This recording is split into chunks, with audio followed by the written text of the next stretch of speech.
उसमें जी हमारे जो गांव का पुल है वो सारा जी गिरने वाला है, दोनों साइड से खर गई है। और हमारी पीने वाली अपनी स्कीमें हैं वो भी सिंचाई वाली स्कीम है, उसको भी नीचे से डंगा खर गया जी, वो गिरने वाली है वो भी।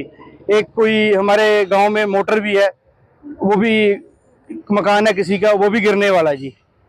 और हमारे गांव को कोई रास्ता नहीं है आने जाने का जी, 3-4 किलोमीटर से 3-4 गांवों से घूम के आना पड़ता है।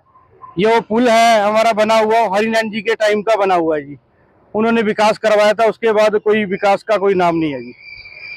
और यहाँ पे जो तेज बहाव आपके गांव की तरफ बढ़ता जा रहा है, जो नदी का है, उससे जमीनों को भी खतरा है। जमीनों को भी खतरा है जी, हमारे गांव को जमीनें काफी खर गई है, जमीनें किसी की बहुत ज्यादा लोगों की खर गई है इस नदी में। अब क्या चाहते हैं आप लोग?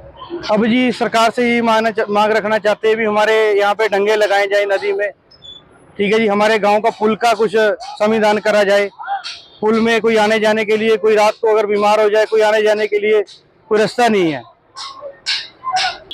मेरा नाम गुरदीप सिंह है जी, विलेज कंगनवाल, पीओपी प्लासी कला।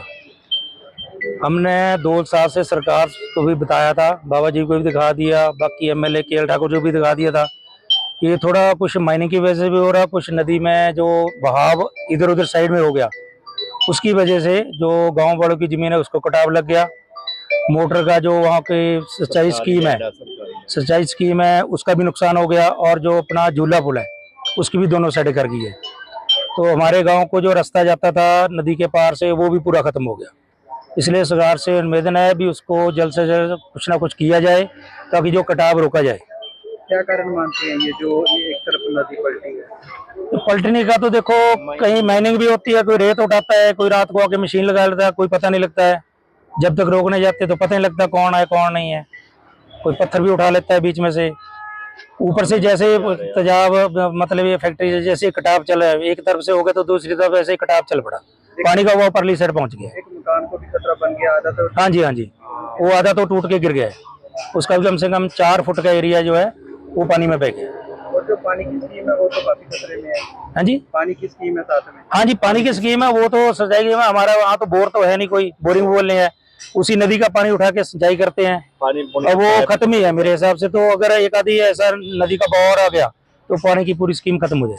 कितना का नुकसान मानते हैं? लाखों में? लाखों में तो नहीं, पर करोड़ों में पहुंचेगा ये तो तकरीबन। जगह डंगे लगेंगे, पुल का भी, झूले पुल का भी है। सरकार से ये नहीं कहता है वही नदी में से जो भी है, चलो मैनिक वालों को पत्थर क्यों उठाने दे, उनके ठोकरे लगाए जाए, डंगे लगाए जाए, उसी का वहां पे काम लिया जाए। कंगनवाल गांव की जो स्थिति है, वहाँ के हालात का जब हमने जायजा ग्राउंड लेवल पे देखा तो बुरे हालात हो चुके हैं। वहाँ पे जो लोगों की ज़मीनें है वो भी पूरी बाढ़ के कारण हट चुकी है। लगातार वर्षा के कारण यहाँ पे जो पुल है, जो कनेक्टिविटी है इसकी, जो कंगनवाल को है, राजपुरा टू कंगनवाल जो कनेक्टिविटी है, वो भी ये पुल हटने की कगार पर हो चुका है, जिसकी हालात बहुत ज़्यादा ख़राब हो चुकी है। इसके लिए हमने प्रशासन अधिकारी को भी ऑलरेडी अवगत कराया, पर उन्होंने अभी तक कोई भी इस पर संज्ञान नहीं लिया। पर ये पुल टूटने की कगार पर ही है ये पुल। और क्या नुकसान हुआ है लोगों की जमीनों को? लोगों के यहाँ पे 2-3 लोगों के घर भी टूट गए हैं, उन्होंने घर बने हुए थे, उनके काफ़ी नुकसान हुआ है। ज़मीन भी उनकी, यहाँ पे धान की फसलें जो लगाई गई थी, काफ़ी किसानों को भी यहाँ पे उनकी फसलें तबाह हो गई है पानी के कारण।